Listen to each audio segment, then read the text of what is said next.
Hey friends, welcome back to the channel. आज हम जारहेड इस फिल्म के बारे में बात करने वाले हैं जो कि 2005 में रिलीज हुई थी। फिल्म के पहले ही सीन में हम एंथनी को देखते हैं एक ट्रेनिंग कैंप में, जहां पर उसका इंस्ट्रक्टर उसको बता रहा होता है कि उन्हें क्या करना है और अब वो सब एक है। और इतना कहने के बाद इनका इंस्ट्रक्टर एंथनी के पास जाता है और पूछता है कि क्या तुम्हारे पिता ने वियतनाम वॉर लड़ा था। तब एंथनी कहता है कि हाँ। तब वो और भी अजीबोगरीब सवाल पूछकर उसे पुशअप करने के लिए कहता है और इंस्ट्रक्टर की कठोरता से एंथनी को लगता है कि उसने सेना में आने का गलत डिसीजन लिया है। और फिर कुछ दिनों के मुश्किल ट्रेनिंग के बाद एंथनी की ट्रेनिंग खत्म होने के बाद इसे मरीन कॉर्प्स के बेस कैंप में भेजा जाता है। फिर वो पहुंच जाता है अपने बटालियन कैंप में और बटालियन कैंप के सभी सोल्जर एंथनी को पकड़कर बांध देते हैं और वो एक रॉड को गर्म करने लगते हैं जिस पर एक निशान लगा होता है। और उन सबको ऐसा करने के लिए उकसा रहा था ट्रॉय नाम का एक सोल्जर। और ये सभी सोल्जर जैसे ही एंथनी को उस रॉड से जलाने वाले होते हैं तभी एंथनी डर के मारे बेहोश हो जाता है। और जब उसकी आंख खुलती है तो वो देखता है कि कहीं भी उसे जलाया नहीं गया है। सामने ही ट्रॉय बैठा होता है और वो कहता है कि तुम इस इम्तिहान में फेल हो गए, क्योंकि ये सब कुछ मजाक था, हम किसी को भी ऐसे नहीं जलाते हैं। लेकिन एंथनी बहुत ही ज्यादा डर चुका था, इसीलिए वो कभी भी ट्रेनिंग में नहीं जाता और वो बाथरूम साफ करने वाली दवाइयाँ पीने लगता है ताकि वो हमेशा ही बीमार रहे और उसे प्रैक्टिस में ना जाना पड़े। और ऐसे ही समय बीतता जाता है और जब एंथनी एक दिन बाथरूम में होता है तभी यहाँ पे आता है सार्जेंट साइक। और साइक को एंथनी के बारे में पता है, इसीलिए वो एंथनी को कहता है कि तुम ज्यादा दिनों तक यहाँ छुपकर नहीं रह सकते। मैं तुम्हें एक ऑफर देना चाहता हूँ। मैंने तुम्हारे पहले की रिपोर्ट्स देखी है और मुझे लगता है कि तुम एक बहुत ही बढ़िया स्नाइपर बनोगे, इसीलिए मैं तुम्हें स्नाइपर में शामिल करना चाहता हूँ। और अब एंथनी भी उसकी बात मान जाता है और प्रैक्टिस शुरू कर देता है। यहाँ पर 60 सोल्जर्स में से सिर्फ 8 सोल्जर्स का सिलेक्शन होना है और इनकी स्पेशल ट्रेनिंग में हम देखते हैं कि एंथनी सच में एक अच्छा स्नाइपर है, उसका निशाना अच्छा है। एक दिन इनको जमीन पे रेंगते हुए कैसे चला जाता है उसकी ट्रेनिंग दी जा रही थी। ये इतनी मुश्किल और एकदम असली जंग के हालात बना के दी जाती है।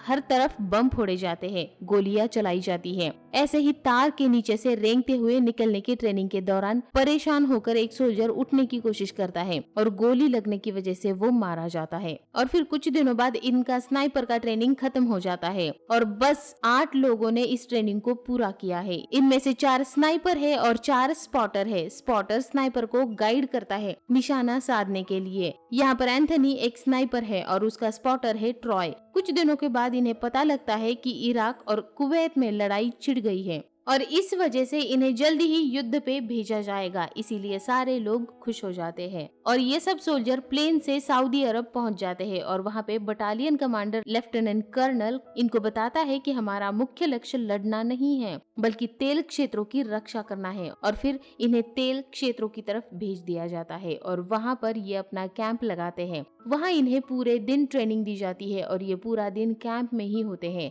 और जब रात हो जाती है तब इन्हें बॉर्डर पर पहरा देने के लिए कहा जाता है और समय ऐसे ही बीतता जाता है, लेकिन इनके सामने एक भी दुश्मन नहीं आता है। इसीलिए ये सोल्जर दुश्मन पर एक भी गोली नहीं चला पाते हैं और इसी तरीके से कई दिन बीत जाते हैं। सभी सोल्जर दिन भर ऐसे ही कैंप में पड़े रहते हैं, इनके पास कोई भी करने के लिए काम नहीं होता है। इसी वजह से इनकी दिमागी हालत अब खराब होने लगी है। सभी अकेलापन और बोरियत को मिटाने के लिए बिच्छुओं को लड़वाते हैं। एक दीवार पर सब अपनी गर्लफ्रेंड की तस्वीर लगाते हैं। दिन भर एक दूसरे की गर्लफ्रेंड को देखकर मजाक करते रहते हैं, गंदी गंदी बातें करते हैं। दिन भर इनके दिमाग में यही सब चलता रहता है। एक दिन इनका इंटरव्यू लेने के लिए यहाँ पर मीडिया वाले आने वाले होते हैं। तब सार्जेंट साइक इनको कहता है कि तुम्हें मीडिया वालों से बहुत सोच समझकर बात करनी है और तुम्हें वही कहना है जो हम तुम्हें बताएंगे। उन्हें बताओ कि आप यहाँ पर आकर खुश है, आपको मिशन पे गर्व है। इस बात से सबको गुस्सा आने लगता है क्योंकि उनकी फ्रीडम ऑफ स्पीच को रोका जा रहा था। लेकिन सार्जेंट इनकी एक नहीं सुनता, इन पे दबाव बनाता है और फिर सब लोग अपना अपना इंटरव्यू देने लगते हैं। उसके बाद मीडिया वाले सार्जेंट को इनकी सेफ्टी के बारे में पूछते हैं कि अगर यहाँ पर बम गिरा तब ये सब सोल्जर कैसे बचेंगे, क्योंकि उससे बहुत ही तेज रेडिएशन फैल जाएगा। तब सार्जेंट उन सबको एक मास्क दिखाता है और अपनी पूरी टीम को मास्क पहनने के लिए कहता है और कहता है कि मास्क पहन लो और फुटबॉल खेलो ताकि मीडिया वाले देख ले कि ये सूट काम कैसे करता है। तो मजबूरन इस कड़ी गर्मी में मास्क और सूट पहनना पड़ता है और ये सोल्जर्स फुटबॉल खेलने लगते हैं। लेकिन अब इन्हें यहाँ पर मजाक सूझने लगता है, इसीलिए धीरे धीरे अपने सारे कपड़े उतारने लगते हैं और गंदी गंदी हरकतें करने लगते हैं। इसीलिए सार्जेंट को बहुत गुस्सा आता है और वो सारे मीडिया वालों को यहाँ से भेज देता है। और फिर रात में बारिश आ जाती है। तब सार्जेंट सबको एक दीवार बनाने के लिए कहता है, वो भी रेत के बोरियों से, और ये लोग रात भर दीवार बनाते रहते हैं। तब सार्जेंट कहता है कि तुम्हारी सजा यही है कि इस दीवार को और बड़ा करो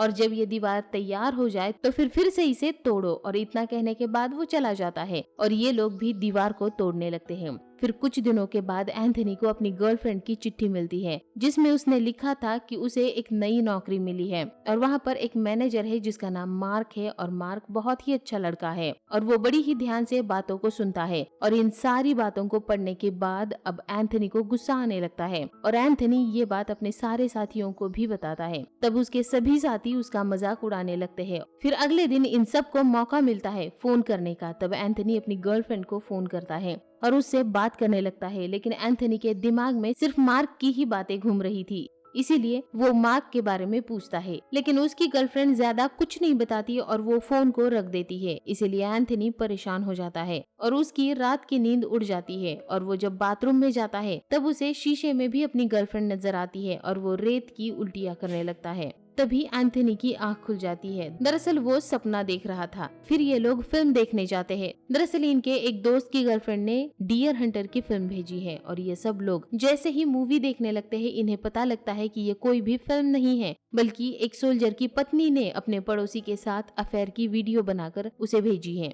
और उसने ये सब जानबूझकर अपने पति से बदला लेने के लिए किया है। अपनी पत्नी को इस तरीके से आपत्तिजनक हालात में देखने के बाद वो सोल्जर टूट जाता है। तब कुछ सोल्जर उसे बाहर लेकर जाते हैं, लेकिन बाकी सोल्जर उस वीडियो को फिर से देखने लगते हैं। तब ट्रॉय सबको वहाँ से जाने के लिए कहता है, लेकिन एंथनी वहीं रुक जाता है। दरअसल एंथनी खुद को इस वीडियो से रिलेट कर पा रहा था। अब एंथनी का दिमाग पूरी तरीके से खराब हो चुका है, इसीलिए वो पहुंच जाता है वेयर हाउस में और वहाँ पे घूस देकर एक जार शराब ले लेता है और अपने कैंप में वापस आ जाता है। लेकिन एंथनी की ड्यूटी रात में पहरा देने की होती है। फिर एंथनी फर्गस नाम के एक आदमी को उसके बदले पहरा देने के लिए कहता है और फिर वो अपने कैंप के सारे सोल्जर्स को शराब पिलाता है क्योंकि आज क्रिसमस है। फिर ये सब लोग नाचने लगते हैं। तभी फर्गस से कैंप में खाना बनाते हुए आग लग जाती है। वही बाजू में वहाँ पर हथियार भी होते हैं। आग की वजह से यहाँ पर ब्लास्ट होने लगते हैं और आवाज से सारे सोल्जर्स बाहर आ जाते हैं। उन्हें लगता है कि यहाँ पे कोई दुश्मन का हमला हुआ है, इसीलिए सभी बंदूक लेकर बाहर निकलते हैं।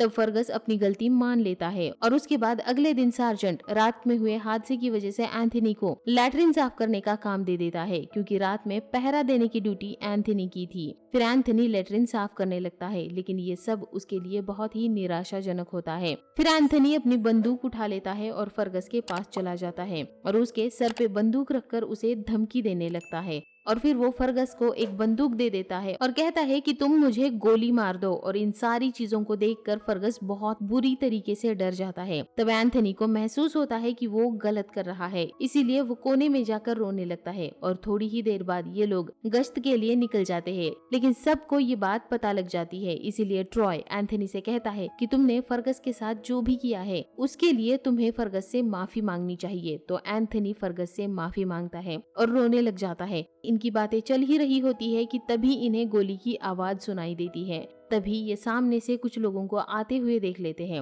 और आने वाले लोग इराकी होते हैं। उनके हाथ में बंदूकें होती है, लेकिन एंथनी बिना डरे उनके पास जाता है और उनके साथ अरबी में बात करने लगता है। तब वो अरबी एंथनी को बताते हैं कि उनके ऊंट को किसी ने गोली मार दी है और एंथनी उन सबको समझा के वापस भेज देता है। तब सभी सोल्जर बहुत खुश हो जाते हैं और एंथनी की वाहवाही करते हैं। फिर सभी सोल्जर अपने कैंप में पहुंच जाते हैं। सार्जेंट उन्हें बताता है कि उन्हें एक मिशन पे भेजा जा रहा है और मिशन का नाम है ऑपरेशन डेजर्ट स्टॉर्म, और बताता है कि सद्दाम हुसैन ने हमला शुरू कर दिया है, इसीलिए अब हमें चौकन्ना रहना पड़ेगा क्योंकि उनके पास केमिकल वेपन्स है और मैं नहीं चाहता कि तुम लोगों में से कोई भी इन्फेक्ट हो जाए, इसीलिए तुम सबको ये गोलियां खानी पड़ेगी। और वो सबको एक एक गोली दे देता है। लेकिन कुछ लोग यहाँ पे भी इस बात पर चर्चा शुरू कर देते हैं और कहते हैं कि हम ये गोली नहीं खाएंगे। फिर आधे लोग गोलियां खाते हैं और आधे लोग सिर्फ दिखावा करते हैं और गोलियों को फेंक देते हैं। फिर सार्जेंट सबको गड्ढे खोदने के लिए कहता है और गड्ढा खोदने के बाद कहता है कि तुम लोग इसी में बैठ जाओगे और दुश्मन के आने का इंतजार करोगे।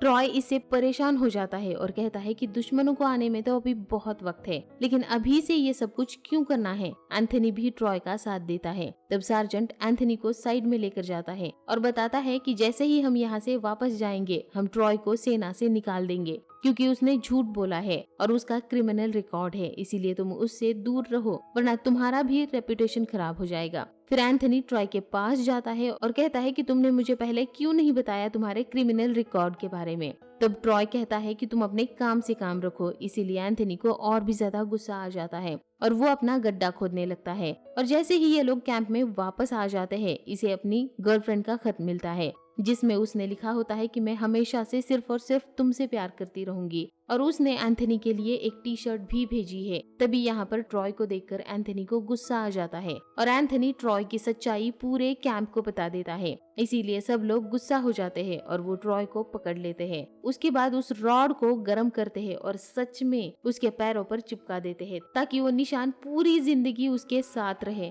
अगले दिन इन्हें आगे भेजा जाता है और यहाँ पर बहुत सारी गोलियां चलने लगती है, बम गिरने लगते हैं, लेकिन एंथनी को इन गोलियों से बम से कोई भी फर्क नहीं पड़ रहा था और वो बिना किसी सुरक्षा के ऐसे ही खड़ा हो जाता है। तभी उसके पास सार्जेंट आता है और उसे कहता है कि जाओ और जाकर बैटरी लेकर आओ क्योंकि हमें रेडियो पर खबर देनी है। और एंथनी चला जाता है बैटरी लाने के लिए और वो इन्हीं गोलियों के बीच में बैटरी लेकर वापस आ जाता है। तब उसे पता चलता है कि ये बैटरी तो खराब हो चुकी है। तब वो देखता है कि इराकी यहाँ से पीछे जा रहे हैं, इसीलिए ये लोग अब आगे बढ़ने लगते हैं। तभी आसमान से एयरफोर्स वाले इन पर गोला बारूद बरसाने लगते हैं और मरीन के बहुत सारे लोग इसमें मारे जाने लगते हैं, लेकिन फिर भी ये लोग आगे बढ़ते रहते हैं। और फिर थोड़ी देर चलने के बाद इन्हें एक जगह नजर आती है जहाँ पर बहुत सारी गाड़ियाँ जली हुई होती है और उसके साथ साथ बहुत सारी लाशें भी होती है। फिर ये लोग उस जगह की पूरी तलाशी लेते हैं और इन्हें पता चलता है कि यहाँ पर कोई भी दुश्मन नहीं है, तो ये लोग वहीं रुककर आराम करने लगते हैं और समय ऐसे ही बीतते जाता है।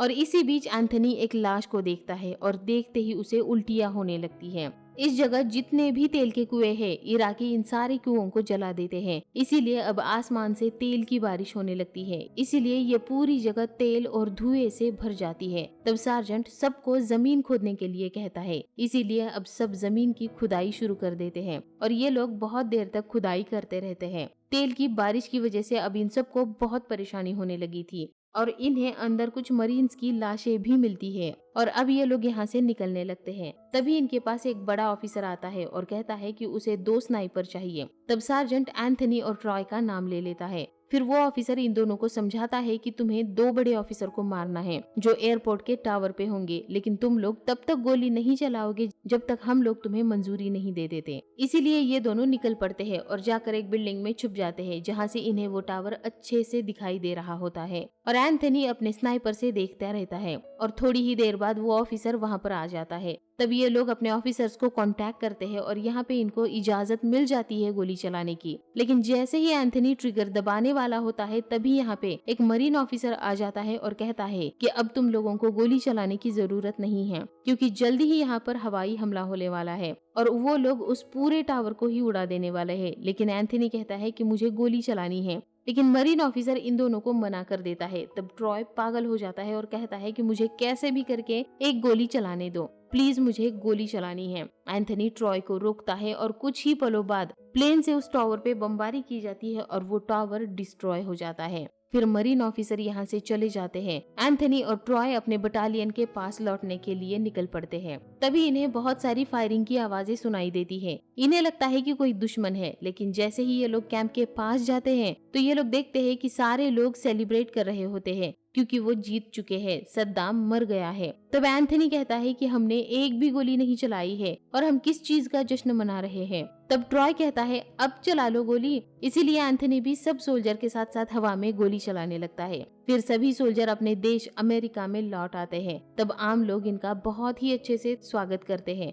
लेकिन एंथनी को कोई खास खुशी महसूस नहीं हो रही है। और जैसे ही वो अपनी गर्लफ्रेंड के पास जाता है, वो देखता है कि उसकी गर्लफ्रेंड मार्क के साथ है। तो एंथनी वहाँ से वापस चला जाता है और समय ऐसे ही बीतता चला जाता है और धीरे धीरे इस प्लाटून के सारे लोग नया नया बिजनेस करने लगते हैं। कोई कंपनी में नौकरी करने लगता है, तो किसी ने सुपरमार्केट खोल दिया है, तो किसी ने शादी कर ली है, तो किसी ने रेस्टोरेंट खोल दिया है। एक दिन फर्गस एंथनी के पास आ जाता है और बताता है कि ट्रॉय की मृत्यु हो चुकी है, उसका एक्सीडेंट हुआ था। इसीलिए एंथनी ट्रॉय के पास जाता है। तब उसे अंदर से ट्रॉय का दर्द महसूस होता है कि वो कितना इस दुनिया में अकेला था। और एंथनी यहाँ पे बहुत दुखी हो जाता है और रोने लग जाता है। और इसी के साथ साथ ये फिल्म यहीं पर खत्म हो जाती है।